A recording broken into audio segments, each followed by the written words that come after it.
Bon, j'ai un sourire un petit peu nerveux parce que j'ai conscience d'un truc. Je vais pas dire que c'est le match de la dernière chance pour le PSG, mais ce match-là contre Newcastle est évidemment un match primordial. Il y aura réellement la foudre qui va tomber sur le Parc des Princes ce soir-là, mais qui va se prendre la foudre de plein fouet? Est-ce que c'est le nouveau château qui va s'écrouler en mille morceaux, ou est-ce que c'est le club de la capitale qui va imploser dès novembre? Le perdant perdra énormément, mais vraiment, vraiment énormément. Mais évidemment que le PSG perdra plus parce que c'est le club de la capitale. Et voilà les amis, on va faire une courte analyse pour dire est-ce que le PSG peut le faire, etc. Mais j'ai vraiment envie de vous poser cette question avant de commencer. Êtes-vous stressé? Est-ce que vous supportez le PSG ou non? Mais est-ce que vous sentez stressé, la boule au ventre un petit peu? Ou est-ce que vous êtes en mode non, en vrai ça va passer, tranquille, machin, etc.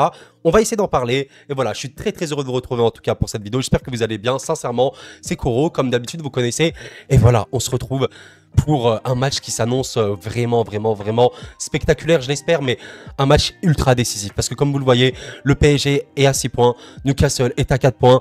Newcastle n'a absolument pas d'autre choix que de gagner pour espérer exister encore en Ligue des Champions. Rendez-vous compte un petit peu de la situation pour Newcastle. Et donc, ils viendront au Parc des Princes avec des intentions très marquées. Ils veulent absolument avoir 7 points à la fin de cette journée parce que je crois qu'actuellement, j'ai pas fait les calculs, mais toutes les équipes ont à peu près leur destin entre leurs pieds. Si Newcastle fait 2 victoires, normalement ils sont qualifiés. Voilà, c'est juste pour vous dire un petit peu la situation. Donc ça va être extrêmement tendu. Newcastle va venir au Parc des Princes pour gagner. Et on sait combien ça s'est fini le match aller, qui peut être un petit peu sévère. Mais à St James Park, Newcastle a torpillé le PSG 4-1. C'est un petit peu sévère peut-être vu la physionomie, même si je suis d'accord, hein, Newcastle a été vraiment largement meilleur. 4-1, c'est un peu violent, mais c'est ainsi. Et voilà les amis. Alors, est-ce qu'on est inquiet? Personnellement, je vous dis, on va évidemment développer. Je suis pas inquiet. Mais j'ai une nuance. Il faudra absolument que le PSG montre des choses bonnes très vite. Parce que si à la 60e, par exemple, il y a toujours un 0-0, un match nul, waouh, là vraiment, la tension va monter d'un coup. Parce que on ne peut pas perdre.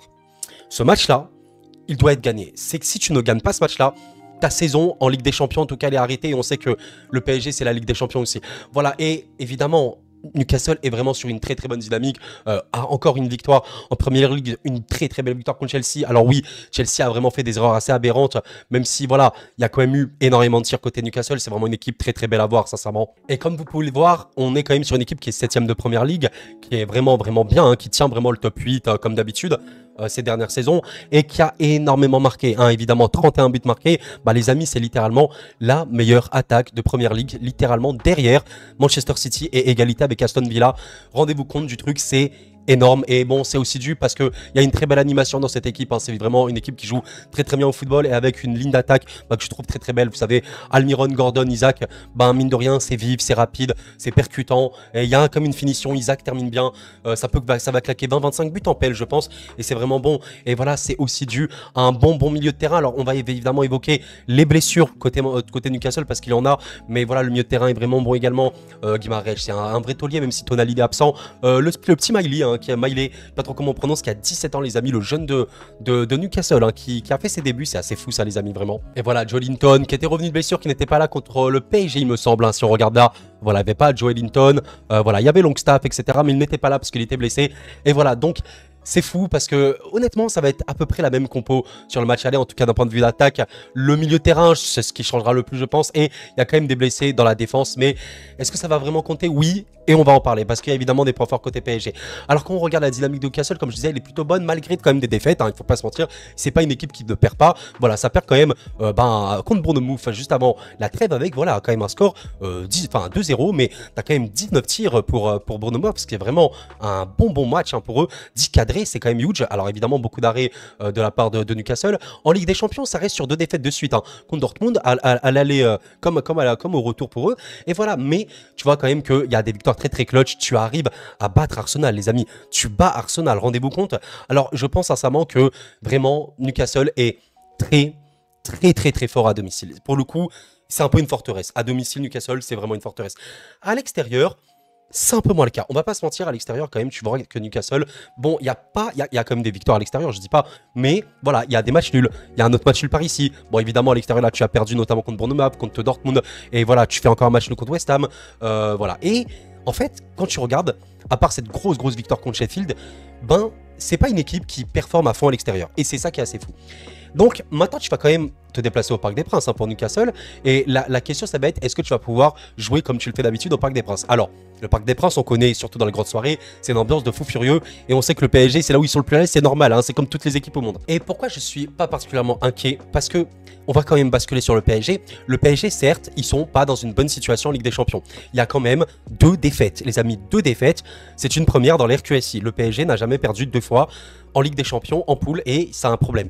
Maintenant, il faut comprendre un truc, c'est que les 2 défaites sont à l'extérieur. Alors oui, évidemment, il faut améliorer ça, mais c'est une vérité. Tu perds contre Milan à San Siro et tu perds contre le Newcastle à Newcastle, évidemment. Même si, évidemment, il y a toujours des choses à dire sur ces matchs-là. Ce qui est vraiment intéressant d'analyser juste d'un point de vue papier, hein, sans rentrer dans les détails technico-tactiques, c'est que le PSG, statistiquement parlant, c'est une équipe qui marque énormément, vraiment, vraiment énormément. Tu regardes que sur les derniers matchs, là tu as 5 buts, là tu as 3 buts, là tu en as 3, là tu en as encore 3. Rendez-vous compte un petit peu, malgré le fait qu'il y a des matchs où là tu marques 0 but, là tu en marques un seul, même celui contre Milan, mais tu as énormément de minutes marquées. Ça signifie quelque chose, c'est que l'attaque du PSG en ce moment, elle tourne bien. Et ce match-là contre Monaco, il est vraiment symptomatique de quelque chose, de l'attaque du PSG qui a enfin été efficace. Parce que oui, Kolo Muani, notamment Ramos ou Dembélé, on aimerait qu'ils marquent plus, parce qu'il y a beaucoup Mbappé qui marque, et c'est tout. Et honnêtement, là, quand tu vois l'attaque complète qui marque, plus le remplaçant qui marque, tu te dis, ah, ça c'est vraiment bien. C'est un des plus gros axes de progression du PSG. Et là, tu vas quand même aller, enfin tu vas recevoir Newcastle. Tu sais que Newcastle n'est pas forcément l'équipe qui est la plus défensive. C'est vraiment, vraiment pas une équipe défensive. Newcastle, ce n'est pas du tout une équipe de possession non plus. C'est vraiment ce qu'on pourrait appeler le cliché, vous savez, de l'équipe de transition. C'est vraiment une équipe qui va essayer d'imposer un gros rythme, qui va récupérer le ballon et qui va contrer. Vraiment, ça va essayer de contrer, ça va faire vraiment une transition rapide et ça va attaquer comme ça va centrer, tu as des bons joueurs de tête et c'est comme ça que ça joue. Donc évidemment, le PSG qui est une équipe de possession aura le ballon. Au Parc des Princes, c'est sûr et certain. Et c'est pour ça qu'il faudra gérer les contres. Maintenant, il y a des blessures. Là, les amis, c'est une vérité, il y a des vraies blessures à Newcastle. Et on ne peut pas nier l'importance des blessures à Newcastle parce qu'il y a quand même des bons joueurs qui sont blessés. Je pense notamment à Botman. Botman est, je pense, un peu leur meilleur défenseur qui est blessé depuis le début de saison. Mais bon, voilà, il n'était pas là contre nous et c'était un peu problématique parce qu'on aurait largement pu exploiter cette défense parce qu'honnêtement, la Cels, c'est pas idéal. Hein, il est un peu vieillissant. Il est vraiment pas idéal dans ce dispositif-là, surtout qui gère mal la profondeur. Donc c'est dommage qu'on n'a pas un bon avancement de profondeur qui peut totalement prendre. Pourquoi pas Mbappé qui serait peut-être mis un peu plus dans l'axe. Tu as Dan Burn, c'est un peu un tank, hein, sans vouloir être méchant. Dan Burn, il est lent, il se traîne, il a quand même marqué contre le PSG.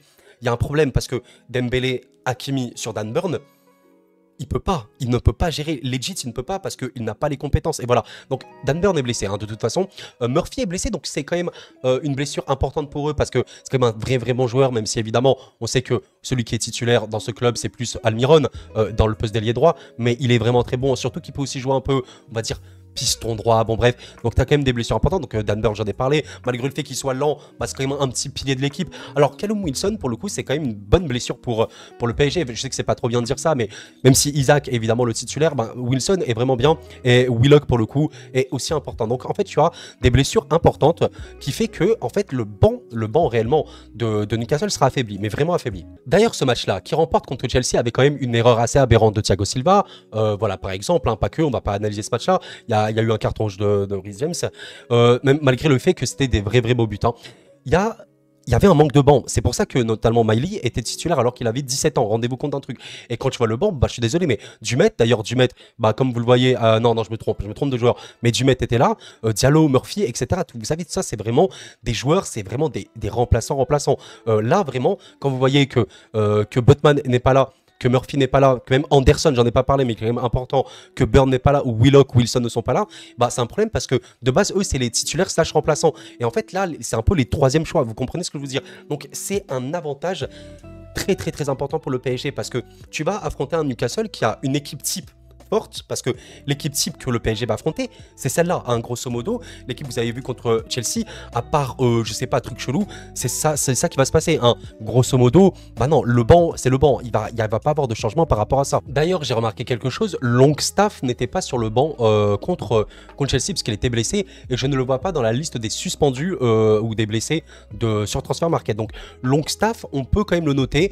On sait pas trop ce qui s'y va être là ou quoi. Je pense qu'il sera quand même absent parce que voilà, Longstaff avait avait évidemment joué contre le PSG. Hein, voilà. Vous voyez qu'il y avait un milieu Longstaff, Guimarães, Tonali. Alors Tonali sera pas là parce qu'il est suspendu, vous savez, par rapport au Paris sportif. Longstaff, techniquement, il est blessé. Donc voilà, la défense sera à peu près la même. Hein, c'est juste qu'il y aura Livramento, qui est beaucoup moins expérimenté que Burn, mais qui n'est pas forcément plus mauvais ou quoi. Mais Burn, c'est quand même un taulier. Et voilà, l'attaque sera absolument la même. Et le banc, pour le coup, sera vraiment handicapé parce que rendez-vous compte quand même que Newcastle a dû mettre sur le banc Dubravka, rendez-vous compte, Dubravka, Karius et Gillespie. Enfin, les amis, c'est 3 gardiens. Il y a eu 3 gardiens. Non mais, les gars, 3 gardiens sur le banc.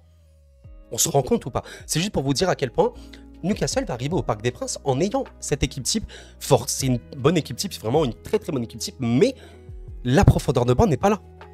Et là, on va aborder le PSG. Le PSG, si on regarde un petit peu ce qu'ils ont pu faire dans le dernier match contre Monaco, il y a une très très belle victoire. Alors oui, il y a des problèmes, il y a eu quand même des problèmes et tout, mais j'ai envie de te dire, à un moment c'est normal parce que Monaco est une très très bonne équipe de Ligue 1, c'est très très fort et surtout offensivement. Donc c'est un peu normal que tu as un petit peu plus de mal. Contre Monaco c'est normal, voilà, tu t'es pris trop de buts, mais globalement ça va, t'as été bien, Donnarumma a fait son match, c'est pas non plus, je t'ai pas fait humilier, je t'ai pas fait rouler dessus. Mais surtout, je suis désolé, l'équipe type du PSG, elle est très très bonne, mais le banc, il est également très très bon. Je sais qu'on peut critiquer Solaire par exemple, mais qui apporte vraiment beaucoup de satisfaction sur un petit peu sur le côté, vous savez, en mode piston un peu latéral. Colomani, bon ben, certes, il n'est pas forcément transcendant, mais au moins il a marqué, donc il a un peu en confiance. Barcola, à chaque fois qu'il te fait une entrée, il est très très bon. T'as potentiellement Asensio, qui va peut-être pas être titulaire direct, mais en entrée, il peut être très très très bon. On a vu à quel point Asensio pouvait être totalement complémentaire avec notamment Mbappé ou Dembélé. Kanginli, est-ce que j'ai besoin de le présenter, extrêmement déstabilisateur. Et donc en fait, ça fait que le PSG a un double avantage. Tu es à domicile, et en plus, tu as vraiment un effectif capable de faire énormément de mal à Newcastle. Et je disais au début de la vidéo que Newcastle doit absolument gagner. C'est vrai, mais le PSG, les amis, c'est quoi le but du PSG? C'est aussi la Ligue des Champions. Alors évidemment, c'est plus l'obsession comme il y a à telle époque, mais tu es le Paris Saint-Germain. Quelle catastrophe industrielle ce serait de perdre dès les phases de poule de Ligue des Champions. Et en gagnant au moins ce match-là, voilà, tu sais que tu te mets un peu bien. Après, il faudra évidemment battre Dortmund, mais évidemment que le PSG sera remonté. Et j'ai envie de vous dire, les voyants sont ouverts. Voilà, le PSG a en fait fait une saison merveilleuse. Mais c'est vrai que les points noirs, c'est la Ligue des Champions. De par les défaites à l'extérieur, à San Siro et à Newcastle. Mais là, je pense vraiment qu'au Parc des Princes, tu es quand même vraiment très très bien. Et le pire, c'est que si on parle de collectif, c'est vraiment une équipe de possession qui vraiment joue très très bien, ça combine vraiment bien. Il y a vraiment des bons dédoublements, notamment avec Hakimi et Dembélé. Fabian Ruiz est revenu à un très bon niveau, honnêtement. Ugarte, qui peut-être avait connu une phase un petit peu de moins bien depuis Milan, mais là vraiment de redemion. Vitinha, bah, il marque de plus en plus, un peu comme Gunilly. Je pense que, vous savez, c'est une très bonne concurrence, c'est vraiment une concurrence très saine entre les deux. Ça fait que bah, chacun a envie un petit peu de se donner le plus, mais là Vitinha est vraiment bon et l'attaque, c'est un petit peu ce qui fait flipper parce que je sais qu'il y a beaucoup de critiques sur Dembélé, mais les amis, Dembélé, il est exceptionnel. Il est exceptionnel. Alors oui, il y a des matchs où il est extrêmement frustrant, mais à part des matchs, quelques petits matchs, peut-être vers le, on va dire, je sais pas, vers la 8e journée de Ligue 1 ou quoi, où il fait pas grand chose, il est un peu invisible, la majorité du temps, il est exceptionnel. C'est le joueur qui provoque le plus de fautes, qui provoque le plus de passes clés, qui t'amène le plus d'actions menant un tir. Il est exceptionnel au PSG. C'est vraiment le joueur clutch, mais il ne marque pas. Et waouh, vraiment, là, si Dembélé commence à marquer, ça va être assez hors norme. Et c'est vraiment merveilleux. On est vraiment très content qu'il ne se blesse pas. C'est vraiment important pour le PSG. Et quand tu vois un Dembélé en feu, mais vraiment malade, avec Hakimi qui peut être très bon, notamment. D'ailleurs, Dembélé, il a été vraiment bon contre Milan, notamment la première mi-temps. Hakimi, Dembélé sur un côté. C'est ce que je disais au match aller, tu aurais vraiment dû défoncer Newcastle sur ce côté-là avec Dan Burn. Bah là, tu as intérêt à le faire avec Livramento. Surtout que voilà, la Cels et Char, c'est pas forcément monstrueux dans les airs. Tu sais que dans les airs, tu as potentiellement Gonzalo Ramos qui lui pour le coup est bien. Mbappé peut-être qu'il sera un peu plus dans l'axe, dans la profondeur, ils auront du mal. Donc oui, les amis, il y a vraiment trop d'arguments pour que le PSG gagne. Et j'ai envie d'ajouter un dernier truc, Donnarumma. Et oui, les amis, contre Reims, il a été exceptionnel. Contre Milan, ben, s'il n'avait pas été là, ça aurait été beaucoup plus compliqué. Contre Monaco, il a fait des très bons arrêts. Donnarumma est important au PSG maintenant. Il faut le considérer comme tel qu'il est. Voilà, alors il y a des blessures, il y a aussi des blessures côté PSG, je n'en ai pas évoqué, mais il faut le dire rapidement. Warren Zaïre-Emery, taulier de l'équipe, même si la consistance est un taulier de l'équipe, les amis, et Marquinhos sont absents. Mais c'est pas plus mal, parce que voilà, au moins tu pourras gagner sans eux. Fabien Ruiz a totalement donné satisfaction, et j'ai pas de doute qu'il puisse tenir le milieu de Newcastle, qui sera affaibli encore une fois, parce que Miley, c'est encore un gamin qui n'est pas du tout installé dans l'équipe, et Joelinton, qui est pour le coup, certes, il est vraiment bon. Je trouve que Tonali est peut-être mieux, tu vois ce que je veux te dire, mais voilà, il est quand même bien sûr. Et voilà, et tu auras un milieu qui est pour le coup bien, vraiment très très bien au PSG. Et la défense centrale, certes, Marquinhos, c'est dommage, mais il était là, Marquinhos, au match aller. Alors oui, c'était compliqué, il a fait une erreur et tout, mais Marquinhos, c'est quand même un vrai bon défenseur au PSG aujourd'hui. C'est beaucoup rattrapé par rapport aux 2 dernières saisons, je trouve. Il y aura Skriniar, Lucas qui passe. Ok, Skriniar, c'est pas la folie furieuse. Lucas, c'est quand même beaucoup mieux, mais ça peut être vraiment bien.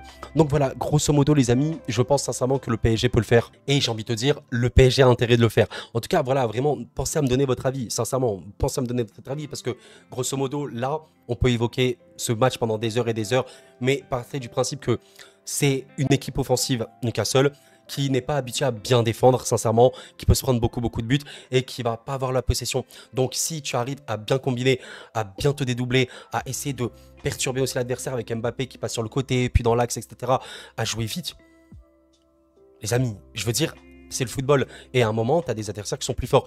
Factuellement, le PSG aujourd'hui, c'est plus fort que Newcastle. Après, ça ne veut pas dire qu'il y a eu 100% ils vont gagner. C'est un match de Ligue des Champions, c'est un match de très haut niveau. Et un argument final pour le PSG, l'expérience. Il ne faut pas oublier que Newcastle, c'est une équipe très jeune en Ligue des Champions, extrêmement jeune. Le PSG, ça a quand même, qu'on le veuille ou non, une vraie expérience. Là, quand même. T'as même là les joueurs dans l'équipe type. Enfin, je veux dire, ils ont joué la Ligue des Champions.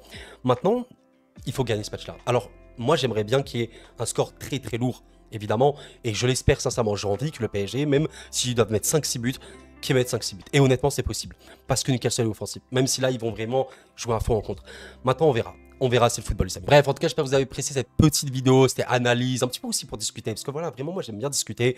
Pensez à liker la vidéo, à vous abonner si ce n'est pas fait, si vous découvrez la chaîne. Et on commentera ce match en direct sur la chaîne YouTube. Waouh, ça va être en tension parce que il faut gagner ce match-là. Il faut le gagner. Si tu ne le gagnes pas, it's over.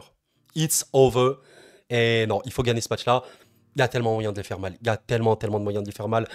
Quand tu vois l'équipe type, quand tu vois le banc, tu as tellement moyen de leur faire mal. Et j'espère sincèrement qu'ils vont jouer leur football, jouer vite, bien, sans faire de trop de gris-gris, trop de trucs bizarres. Pas de gestes trop complexes. Juste jouer vite, bien, combiner rapidement, aller dans la profondeur, faire des doublements, des bons petits centres, pourquoi pas une petite tête de Ramos par exemple ou d'Mbappé, je ne sais pas, bien exploiter les coups de pied arrêtés et savoir à la perte de balle exercer un très gros contre-pressing. Les amis, c'est ce que j'espère. Et honnêtement, c'est totalement faisable. Voilà, c'est totalement faisable. Et il faut aussi, j'ai oublié de l'évoquer, l'orgueil un petit peu. Voilà, il faut aussi se prendre notre revanche quand même. Tu te pris 4-1 au match aller, bon, voilà, c'est violent quoi, les gars, c'est violent. Donc, on espère quand même que, voilà, là, les joueurs du PSG vont rentrer en mode, vous nous avez mis 4 buts, aujourd'hui, on va vous mettre le double. Pourquoi pas? Allez, 8 buts, on est parti. Bref, les amis, je vais te dire un pronostic définitif. PSG Newcastle, pronostic 5 buts à 1. Voilà, 5-1, un but de plus qu'ils nous ont mis, et basta. J'espère que vous avez apprécié la vidéo, les amis. C'était Koro, et la paix sur vous.